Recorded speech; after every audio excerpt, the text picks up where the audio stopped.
Hi, I'm Reso and welcome to my little studio. Today I'm going to be showing you how I make my beats and some bass lines and how I kind of put a tune together in a tune called War Machine. It's kind of a drum and bass drum step thing. So yeah, this is my studio. It's quite simple. I sort of keep it very simple. There's no hardware really. It's all software based. I've just got monitors, the KRK Rocket 8s, the older ones.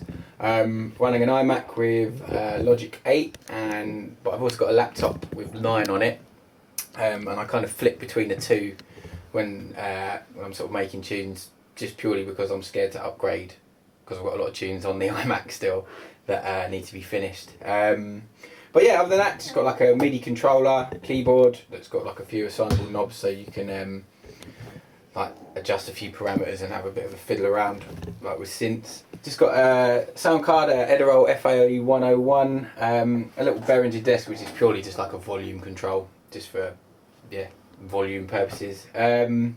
Just a couple of external hard drives as well with like loads of samples on it. Other than that, yeah, that's kind of it really. Sort of quite simple. Got my decks and CDJs, so I can mess around, and I like running things through the CDJs sometimes, and you can twist up different sounds. Basically, the first things I sort of tend to do is I'll start with a beat, and how I kind of go out making my beats is I'll use ES624 in Logic, and just put it on a multi-channel output so it runs down different auxiliaries, and so you can like treat the different sounds. So like, where are we?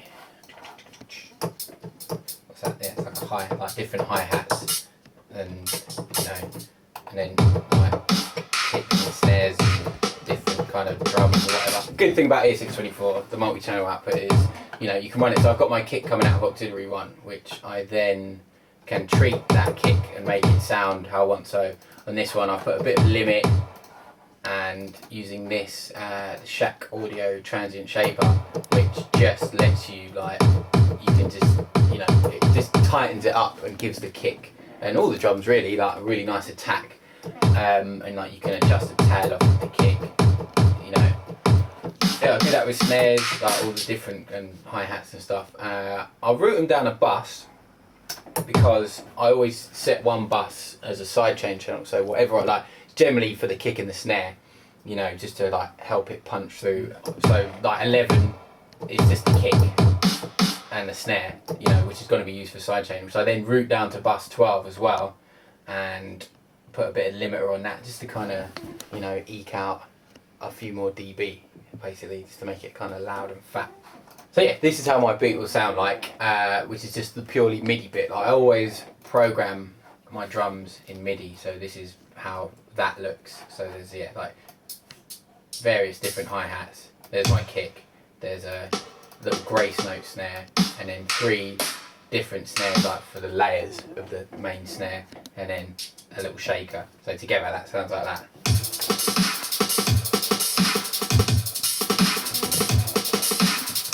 And then what I've done is added some more percussion. So I just found these various sample CDs, and like I think one of them's like a drum and bass sample CD. So there's like this loop, little shaker loop. Then this other one,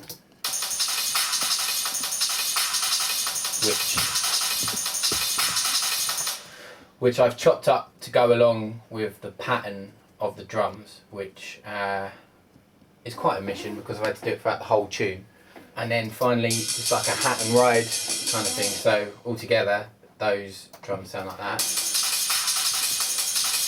And then with the main beat, it just adds like layers of momentum to it and just makes it sound really drum and bass. Okay, other than that, I've just got some crashes, which I like quite nice live sounding crashes,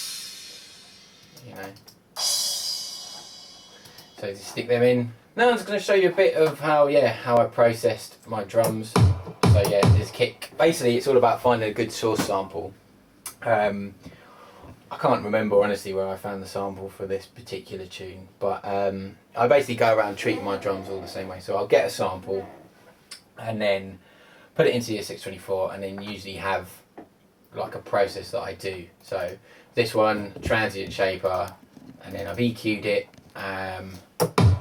So it's basically peaking at about kind of like, whether I put it at 98 to 100 hertz. So that's kind of giving the bottom end kind of punch to the kick. Rolled it off at about 76 hertz. It sort of depends on what kind of tune I'm doing. Sometimes I'll roll off kicks at like 100. Sometimes I'll roll it off at like 50. Sometimes I'll automate it so when the sub isn't in, the kick has the bottom in, and then when the sub comes in, I'll roll off the bottom of the kick, and so it's still implied that the kick is really fat, because you can't have like huge amounts of bass and a really fat kick, because it's just going to destroy your headroom, and your levels are going to be peaking all over the shop. So yeah, so that's the kick, and I've just rolled off a bit of top end just because I didn't, it's like a mix down thing. It didn't really need to be there, because when you do a kick and layer it with a hat, like the hat can again imply that the kick has got a lot of top end, and there's various kind of tricks to get around, like to make your things sound as if they're really fat when they're not really that fat. It's kind of bizarre concept, but it's like your brain kind of fills in the gaps, I find. When I start, I'll basically bring in a kick drum or a snare drum, and I'll kind of process it before I even put it in the ES624 sampler. So I'll put the transient shaper on it, compress it a bit, EQ it, and then I put the add limiter in Logic, which is this little beauty,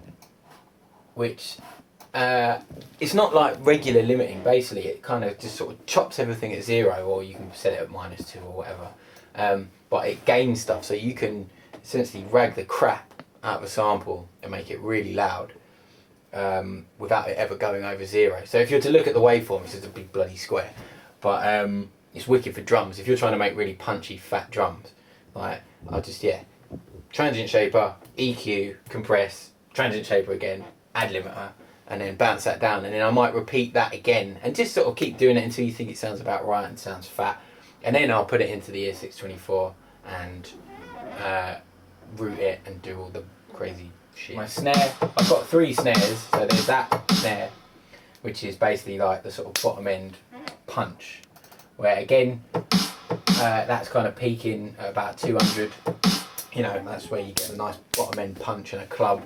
I've kind of rolled it off at 6 there, and just sort of scooped out a few bits. I'm much more of a fan of subtractive EQing, just because I only ever really boost around about the bottom part, like the 100 on a kick and 200 on a snare.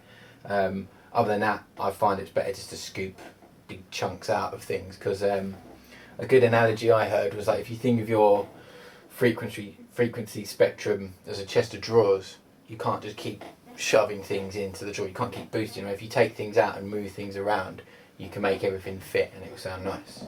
So yeah, that's the bottom end there. Then I've got like a nice kind of, it's almost like a clap basically, which I've basically bit crushed a little bit, like the bit crust distortion in Logic I quite like. Again, transient shaper, tighten it up, take out any kind of unnecessary tail off, and yeah, just EQ'd it. I've just rolled it off at like nearly 4000 hertz, just like a long kind of curve, just so it doesn't interfere with the bottom, so you can hear them together. And then another kind of snare, but again just sort of boosted a little bit on the top, so that's the very top end, transient shaper, and put on my favourite little thing, which is the sample delay in Logic, which basically makes the right channel or left channel, depending on how you set it, go ever so slightly after, so in this case 385 milliseconds after the right channel, so it just kind of spreads it out, which if your tune ever gets played in mono, it'll fall to pieces, but I like it, and it kind of just spread things out so you can get what it, again, it's like your brain kind of perceives it as being a bit louder and wider, and sounds nice to me. So altogether, that's my snare. After I've EQ'd and everything, I've also made copies by sending all these drums down bus 2. I've done some parallel compression, where basically I send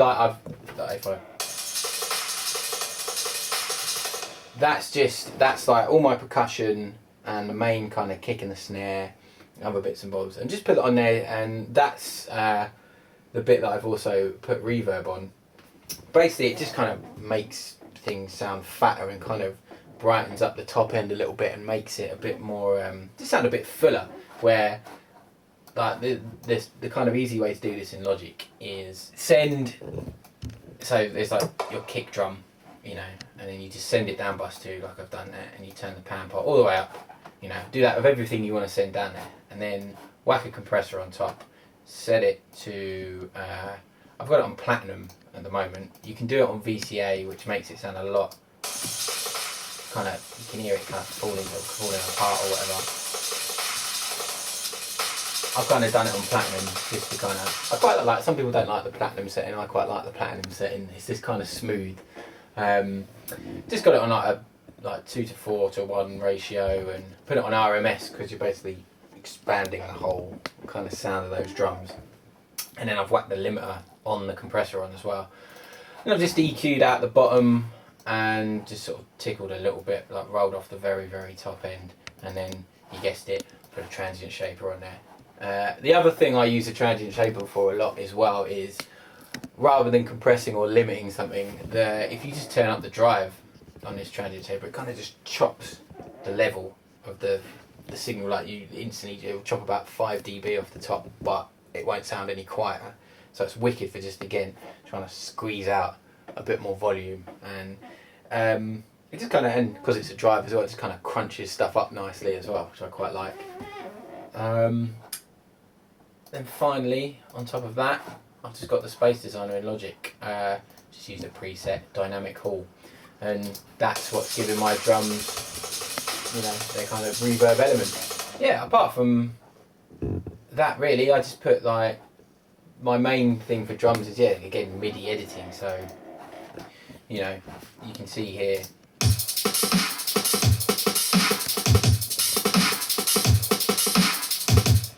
You know, I'll go along and then, yeah, I just program the fills, so like at the end of a bar, I'll do a fill.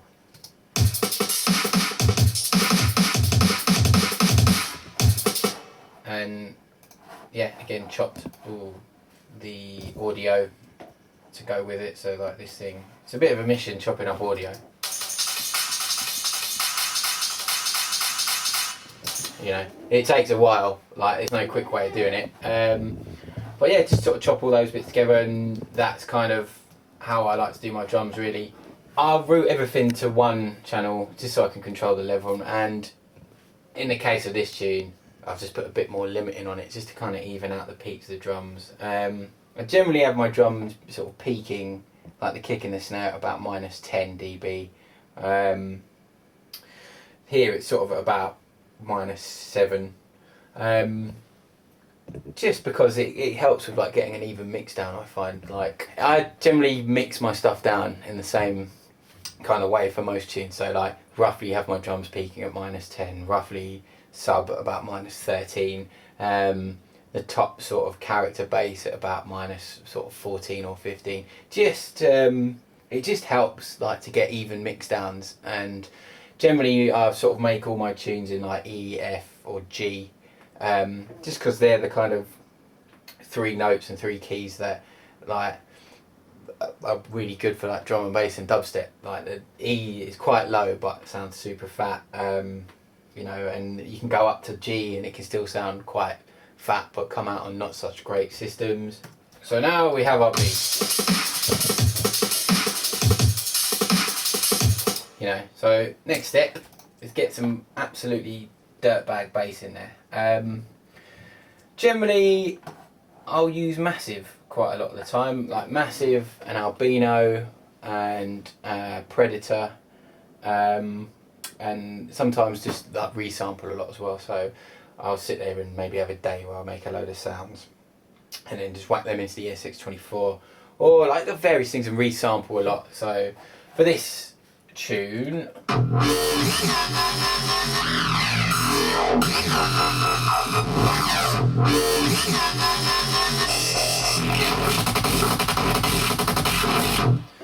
so yeah, this is, you can see that this is made up of like however many different parts. So I started this one by just opening up Massive, and this is like the final sound.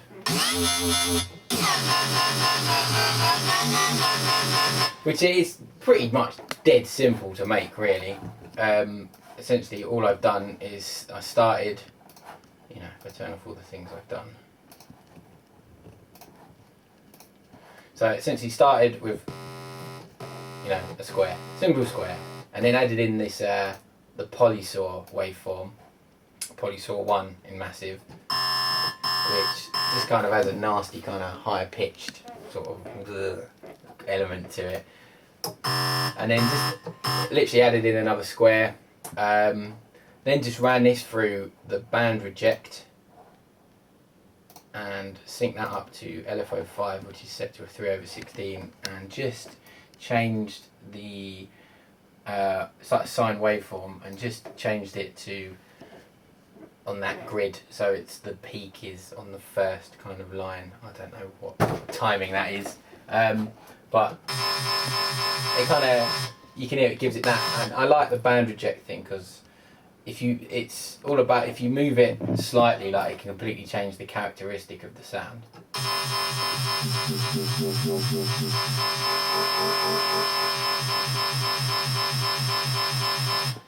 And the same with moving the bandwidth thing.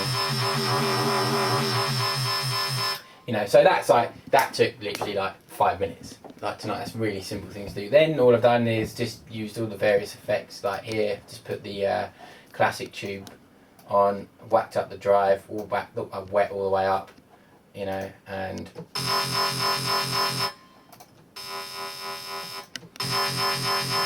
you can hear that. And I've just on insert 1 as well, put the sine shaper, whack the drive up on that as well.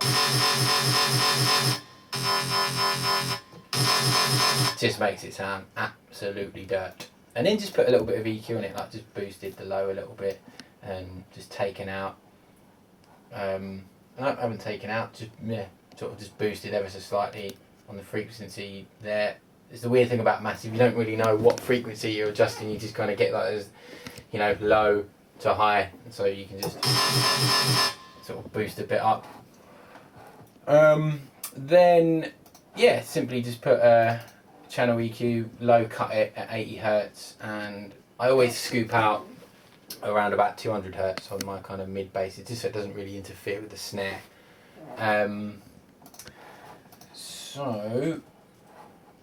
What I did then is I always bounce a lot of stuff down to audio as well. So rather than having it like Massive can be really temperamental, I find, and if you haven't got it clicked on the channel when it plays, the LFO just goes crazy and like goes completely out of sync and really weird. So I generally bounce it out a lot of what I do in Massive down to audio. So just like you can hear there, with that original MIDI part, I've just changed the oscillator so it would, the pitch bend rather, so it can go up.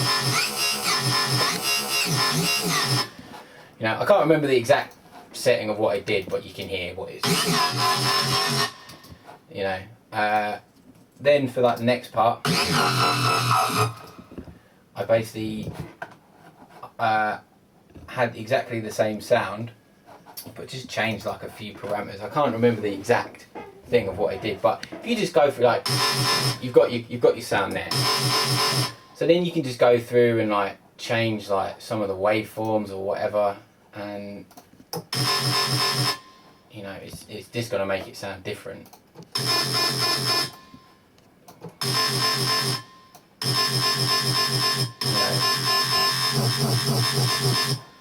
Like mess with the polysaw thing, turn it down to like 36 or 20. Whatever you do, basically I just experimented and messed around and then got various different tones. Like there I just change the LFO rate, just messing around with different waveforms and just changing a couple of the parameters just makes a big difference in Massive, I found. So that's all I did, just went through and like at various different bars and stuff, just tweak it and make it sound different and bit dirty, and it just kind of keeps it interesting and makes it kind of more shower. Obviously at the end here. So the end of that, I took that waveform and then just sort of chopped the second bit of the second half of the sound. So you're getting, you know, which all it's got on it is camel fat. And I've just put it so it just runs for a higher pass set to like, you know, 1/2 bars, and just gives that the high pass thing. If I take it off, it's just the end of the sound, but just high passed it and made it sound kind of gnarly. I do quite a lot of that, where just like, this is what I like about bouncing down to audio, where you've got your original sound in the soft synth, so you can mess around with that and make it sound twisted. And then if you bounce it down to audio, you have another whole set of options of like chopping up the audio and adding various plugins on the top, and it's kind of a bit easier on your CPU. And I just find it's once you've got that sound in audio, you're kind of, that's it there. Once you've bounced something down, it's there, you know, so you can't really do a whole lot with it, but you can do a whole lot with it. I mean, you can't change the music, like you can't change the note of it as such, but I like being able to chop up audio and mess around with plugins and automate plugins and stuff. And it just seems a bit more stable than soft synth sometimes. Like, I've spent ages doing that with a soft synth for it only to crash, and especially Massive seems to like when you save a preset and open it again, it might have changed a few things or whatever. So it's just, once you've got that sound, I'll bounce it to audio and then it's there, which kind of screws you if you want to make a weird VIP version of a tune, but hey ho. So yeah, with that sound, obviously I've sort of rolled it off at about 100 hertz. What I always do if I make a sound in Massive is to kind of tighten it up. I always make like a sub part to go underneath it basically, and I always do that in ES624. Essentially because the basic sound of the ES624 is a pure sine wave, and I find if you put the filter on and just turn up the driver tickle, and then just assign the LFO to the filter cutoff via these little things here, so destination, filter cutoff, source, LFO 1, change your LFO to the rate you want. So every time I make a bass part, I'll kind of make a sub part in an ES624 underneath it, just to kind of tighten it up and make it so I've got control of what the sub's doing, rather than having all these kind of wild low frequencies from Massive where you've distorted and flanged and phased and whatever it is you've done. So yeah, that was one part of the bass line. The other part is this horrible sound, which is just Albino 3. Ooh. As you can see, got a lot of plugins on there. 1, 2, 3, 4, 5, 6, 7 plugins. So if I take all these plugins off, so yeah, that's without all the plugins on it. Where what have I got going on there? Yeah, it's just like square, the various oscillators in Albino 3. So like, yeah, one's square, one's triangle, whatever the hell that waveform is. Yeah, it's just sort of triangles run through LFO 1 and then going into filter 1 and put it on the saturation type 3, which kind of gives stuff a weird sort of gritty, I don't know, it gives it these weird kind of harmonics and overtones and stuff like, you know, if you put it on like, that sounds like rubbish. You put it on 3, magic, you know. But that sound just sounded a bit thin to me and stuff, so what I've done is just simply rolled off the bottom there quickly on an EQ, whacked the Logic distortion on it, not even distorted it, it just kind of like, just by putting it on and not turning the drive up at all,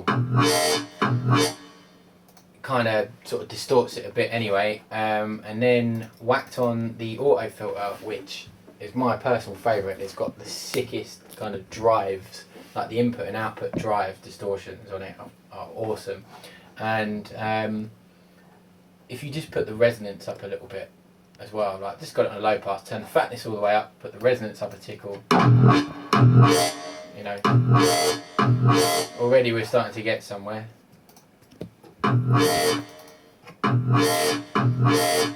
I've put the bass amp on here on the top class mid setting. I like using the bass amp plug-in on Logic. Like the top class kind of DI ones don't really, they just kind of, I just like the drives on it and stuff, but for certain things, like if you put it on American Deep, like you're getting into heavy metal territory there, you know, which can be good for certain things, but for this one, I just stuck it on the mid. Slapped another auto filter on with more drive. Yeah. Bit crusher, more drive. My old powered transient shaper, just to kind of cut the level basically. Essentially, it's limiting, and I like the drive on it. You know, if I don't have it on, where is it? Peaked at -19 now. Put it on, still sounds the same, and it's at -22. So I've just gave myself 3 dB. Other than that, yeah, and just whack a channel EQ again on the end, just rolling off the bottom and scooped a little bit out of 200 Hz, like I said before, just to kind of let me snare punch through a bit. So yeah, that's that sound. Again, done the same, run a ES624 underneath, just sub, following the same LFO pattern. So you do them together and they work. Yeah, trick is a little bit of distortion a lot of the time. So don't just raj a load of distortion on something because it will just sound it.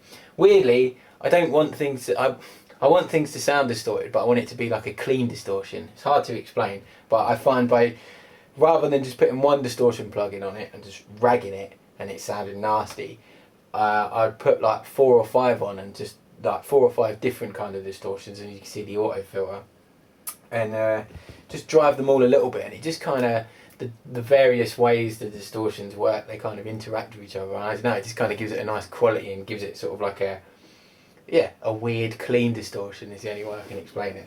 Oh yeah, a point about the basses is make sure you put it on mono as well, because if you have it on poly, you're going to be getting all these weird pops and clicks at the end as notes overlap and stuff. You don't want that. Also, I always just roll absolutely everything off the top of my sub, so like I've rolled it at 70 Hz there. So roll off the other one at like 78 Hz. Basically you're crossing over the bottom of the kind of mid-range sound and the sub, you know, so you don't want it taking up any more room than it needs to. The sub's right on the bottom, and that's just where it is. You know, it's not taking up any more space. But yeah, this is just another massive thing. You know, it's a, that's all that's doing. Again, yeah, like a lot of my bass lines are, you can't really go wrong with squares and saws as the foundation for your nasty sound. Yeah, that's just like a square down to -12 there. That's kind of halfway between a square and a saw. That's on a triangle waveform pitched up. I've got this running through the scream filter and a bandpass filter, and then again distorted via the tube, tiny bit of EQ, what's that, the parabolic shaper and the frequency shifter.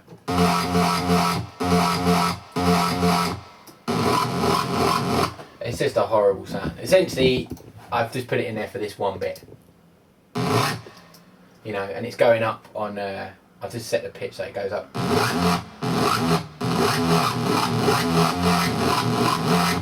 You know, again, the bass part under there.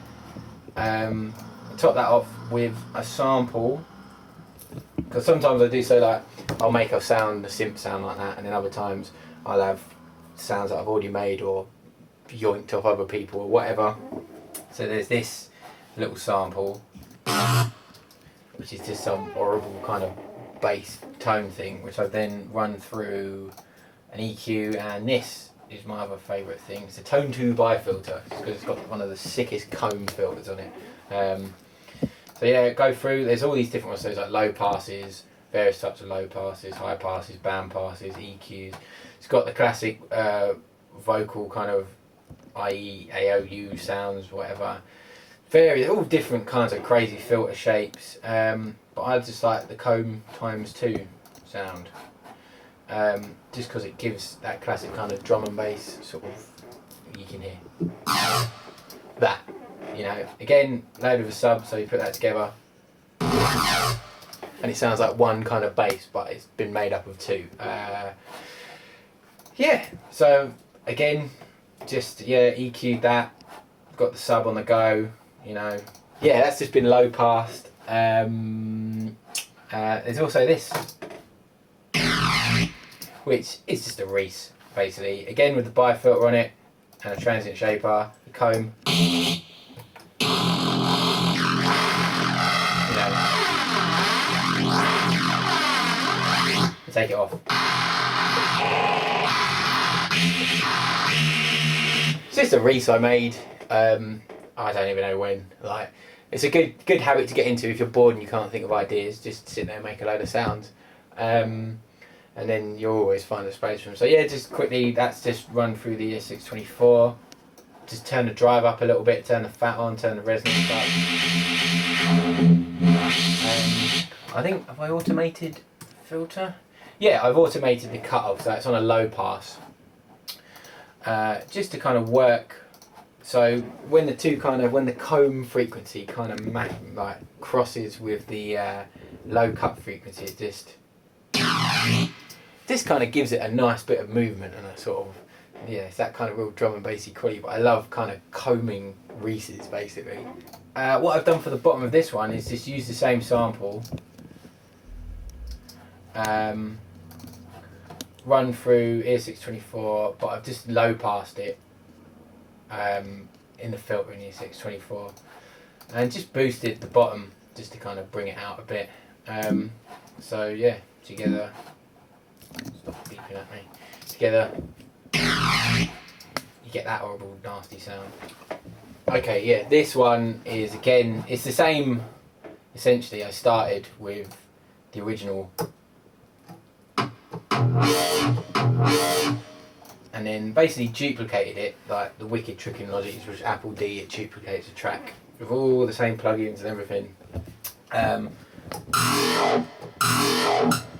So just made that go on the triangle down waveform. It's exactly the same sound as before, but it's a different waveform. Like obviously on the LFOs, you can have the different waveforms.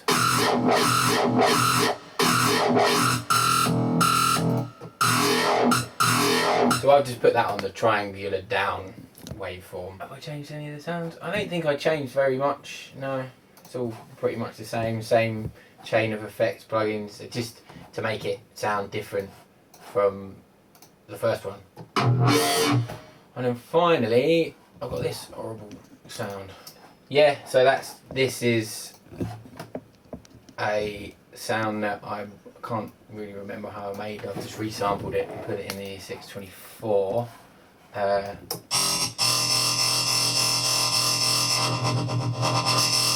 Yeah, it's just a horrible waveform basically. No, I think I made it massive.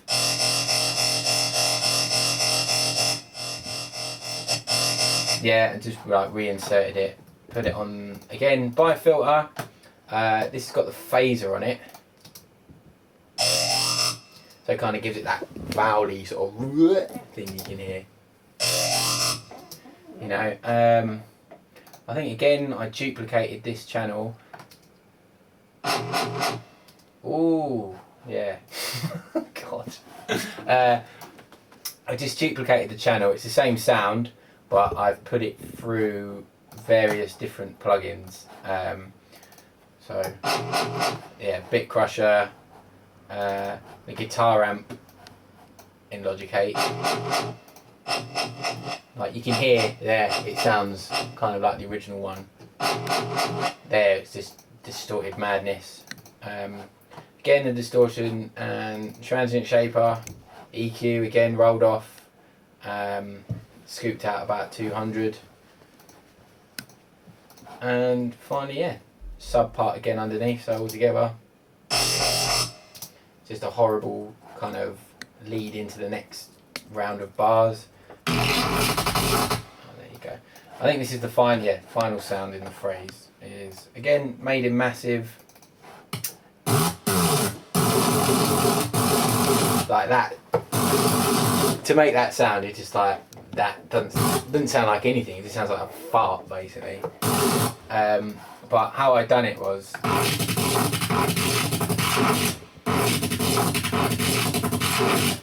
you know, if you're doing like the quick notes or whatever, it's you can't tell that it sounds that crap, you know. And I've got it running through Camel Fat as well on the filter type set to notch, so it just kind of gives it that movement. You know, if I take it off, and also have it running through the comb filter in massive, which is set to the LFO on a triangular down 1/4. Again, yeah, it's just squares, you know, 2 squares. I've set the pitch to go down as well, so just to kind of give it, there's a lot I find with making bass sounds, if you make them pitch down or pitch up when you do them, it kind of just works with the way the filters are moving and just kind of gives it a real load of movement and just makes it sound gnarly. And I quite like it when sounds have a lot of movement. So yeah, that's that part. Then I've just done a sub part again. I think I did the sub in massive this time though, just because it's such a weird kind of sound that essentially I took everything off of it apart from one of the oscillators and just put it on a sine. So it's doing the pitch. It's doing the pitch bend down stuff of the mid part of the bass and just follows it nicely. And then added it's just this bass sample, and it's got a nice attack on it. So when you combine them all together, you get, you know, it's just a horrible sound. Basically, essentially, the way my bass lines work here is just like a big kind of puzzle, and you put them all together, and so you end up getting all this kind of madness.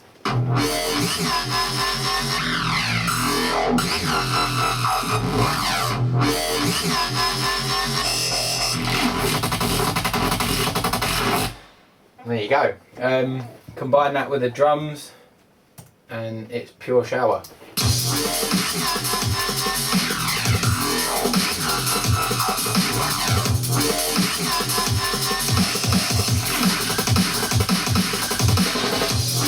For the second drop, I made another little kind of, it's just I call them fwabs, I don't know, or wobs, or whatever you want to call it. But again, this massive wicked for just making things like really quickly. Essentially, again, square. So, hold on, I'll take the plugins off first. So yeah, start with that. Just a square. Then the drive 1 waveform that I whacked it up to plus 28, and a saw. That's just like a horror sort of, you know, a tone. Whack the scream filter on it. So you're getting into like classic wobble territory here. But I'm not a massive fan of kind of I wanted it to be more kind of growly. So again, whack the tube on it. I put a bit of chorus on it, just to kind of, just sort of spreads it out a bit, you know.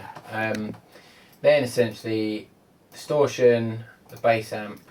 Did I put Camel Fat? Didn't put the reverb on it, that was off. Yeah, so distorted it, just turn the drive up a little bit, open the tone all the way up. Bass amp. I put it on the American scoop setting, turned the drive all the way up, took all the bass out, the mid frequencies at about 1600 Hz, put it on plus 8.2, trebles up a bit, output levels up a bit, you know. Without it, it's kind of like, it's not great. Whoa, that's dirt. So that's, you know, pretty simple thing. Again, ran that out of, I think that's running down the bus with the other bass lines. So yeah, it sounds like, and then I think I just put something, yeah, just a sub under there. Again, the ES624 sub that's been low passed. So you just get a horrible sound. You know, I bounced it down to audio. Oh, tell a lie, there's another sound. Yeah, I just put another Reese that I'd made. Just, yeah, made a Reese in Crystal, which is that free synth you can download. Again, through the ES624. Bass amp. EQ'd, so that's, just making that kind of horrible sound together, just kind of giving it a sort of grainier, dirtier kind of edge to it, and then yeah, just bounce that down together, and it's running out that bus with the reverb and stuff, so it sounds like it fits with all the other bass lines. Also, oh, for the start of the phrase, there's this horrible sound. Again, I think it's just a horrible tone. I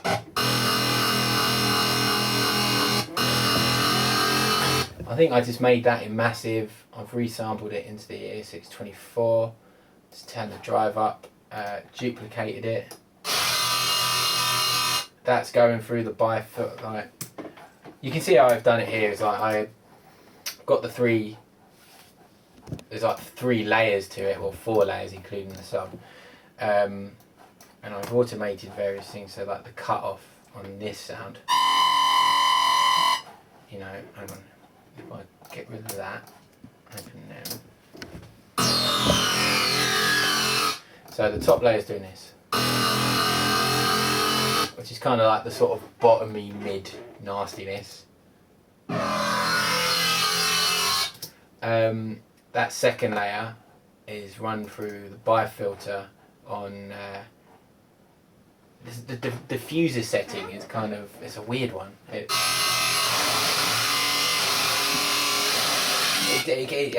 does some crazy stuff. I don't really know what it's doing, but it sounds mental, so I quite liked it. Again, through the auto filter, which is just set on a low pass with some resonance up, that's just kind of,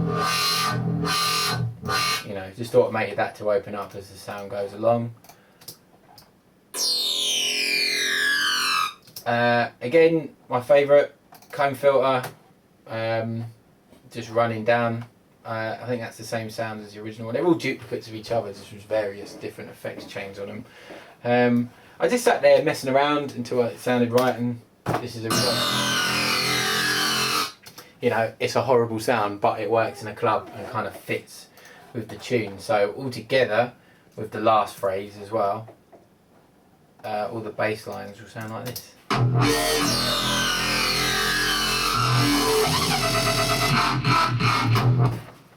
There you go, drums.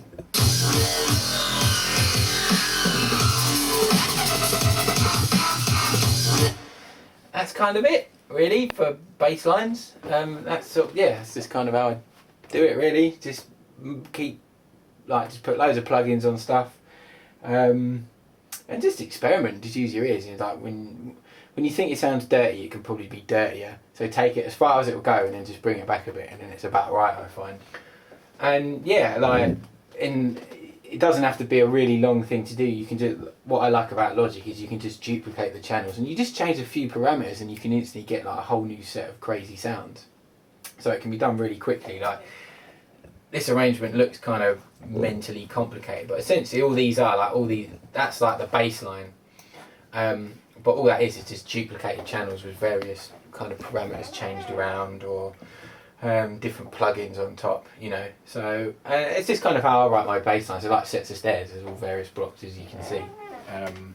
So it's kind of confusing, and I probably should get into putting colours on things, but there you go. So yeah, after I've done my little mad puzzle of bass lines, again I've sort of mixed the levels individually on the channels. and then I'll just route it all to a bus. And here I've routed it to bus 8. And then what I've done is stuck a reverb over all of them, all the sounds, just to kind of do what reverb does and smooth it out and make it sound kind of nice. Here as well, I've whacked the PSP Vintage Warmer on top, just because this plugin's quality. It does what it says on the tin, just makes stuff sound warm. You can kind of turn the drive up a little bit, take out a bit of the low, add a bit of low, do whatever. And my favourite one is the button that says fat. Yes, please. Then just EQ'd it a bit, rolled it off at about 100 sort of hertz there, 108, scooped out a bit of 200, scooped out a bit of 5, because 5 is a problem area I seem to find, especially when you're doing kind of tearing mid-rangey sort of stuff. Light tiny tickle of compression and then expansion over the top. Just again, it's all like fattening tools essentially. You're just kind of trying to bring out all the fatness of the bass, because the whole point of this tune is it's stonking bass, so I want the bass line and the mids to sound as fat as they can be. Again, another little bit of EQ just to kind of, you know, polish it up, and whacked the transient shaper on again with the drive up, just to kind of essentially use working as my limiter. And there's your disgusting bass. Oh, also on my compressor, I've actually side chained them a little bit to the kick and the snare.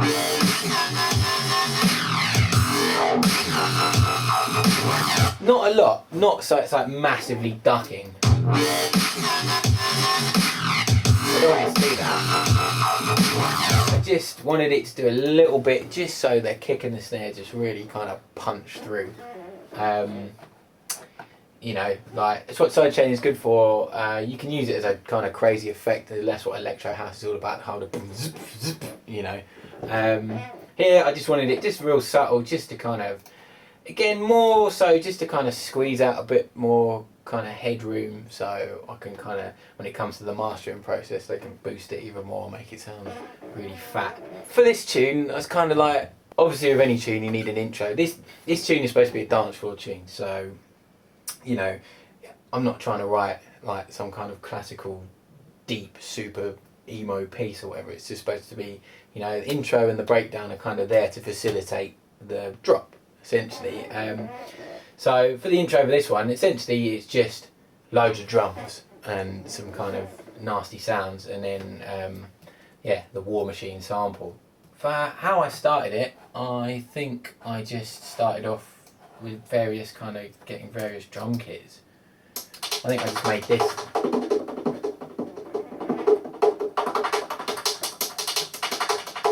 Which is, yeah, it's just one of the Logic kits, factory drums, percussion, electronic drum kits, lo-fi remix. So if I take all the plugins off,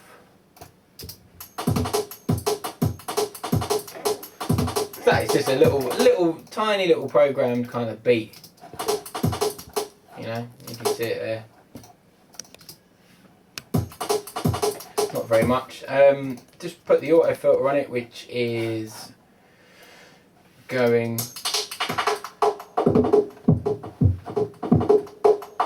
you know, just on a bandpass, set to kind of sweep through 4 bars. Resonance quite high. Transient shaper, of course. Channel EQ, just taking out the low, and stereo delay.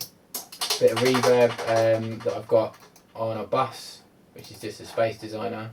Just tickle a bit of that on there. Sounds good. So with that, I just layered up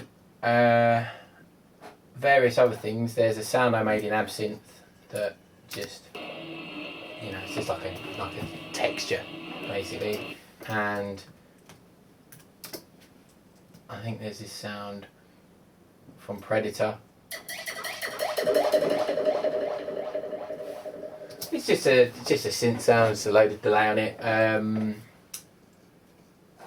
A siren there to begin with. There's a siren sample. Anyway, just got some delay on there. Pitched it so it's in key. A big booming kick to let you know it's begun. I've got a weird little wavetable synth part, which is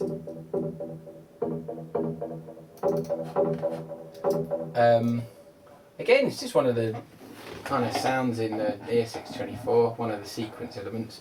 PPG's perk, whatever the hell that is. Just run it, yeah, just I've automated it so that various parts of delay you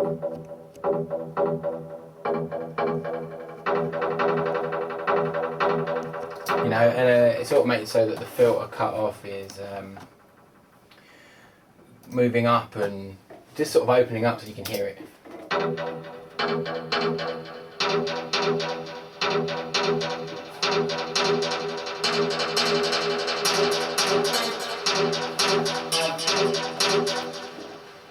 You know, it's quite simple, just a it's quite a sort of basic intro really. It sort of moves up to that point and various other sort of parts come in, so this is like the second half of the intro.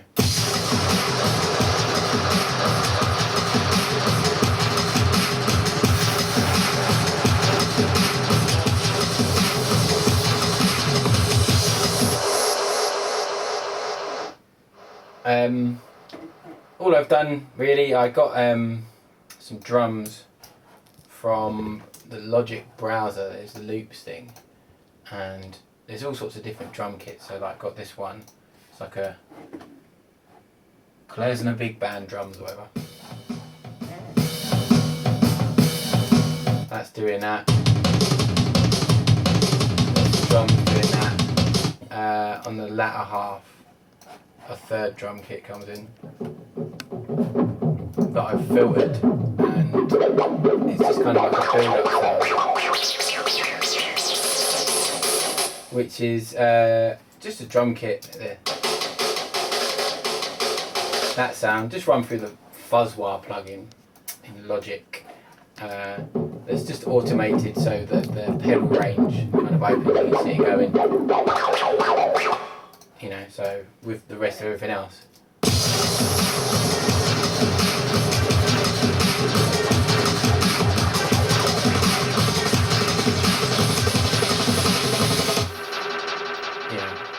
It's all pretty mental. I just put in some random kind of effects as well, just to kind of sort of build the tension.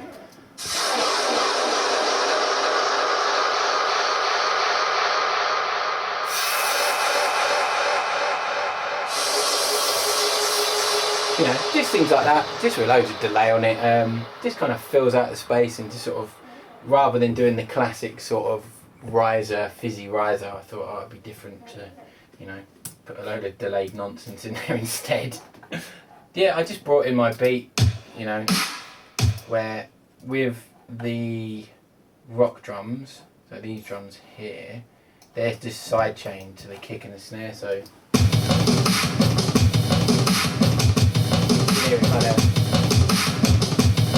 and with it all together, it just sounds like someone going a bit kind of raggy on a drum kit and building up to the drop, which is kind of what I was going for. There's another drum kit as well that I've programmed. Again, just one of the ES624 kits, a Breaks remix, but it had some good tom sounds in it. So,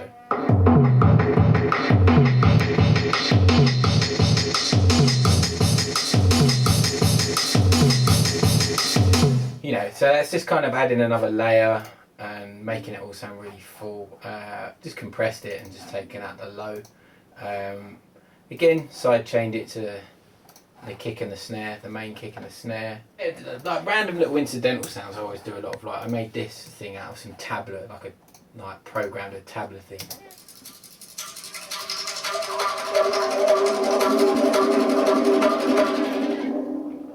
You know, that's just some tablas programmed in the ES624. I just ran it through loads of plugins, and I can't even remember the exact chain of plugins I used. But again, it's just all about experimenting and trying to find something that sounds good and different. Yeah, a lot of it is just like weird little atmospheric incidentals that are from various sample CDs or off of synths or whatever. Like,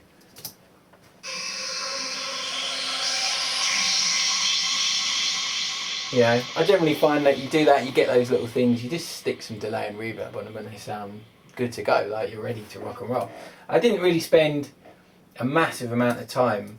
Like, this isn't the kind of tune where it's like I want it to be really deep and have this really kind of intricate intro. It's just kind of like, just get it down. Drank about 4 cups of coffee and you just kind of smash it out. And the main thing was I just wanted the drop to be really fat, and the fact that I found this War Machine sample, which is where I got the name, really. War Machine.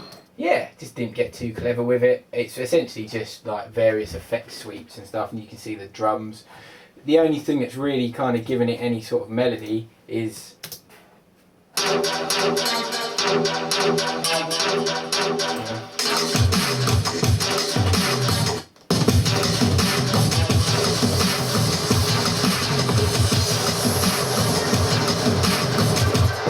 that's the only bit that's really melodic in the whole intro. There's not really a whole lot of melody in the tune. It's all kind of atonal and a bit nasty and shower sounding, which is sort of what I was going for.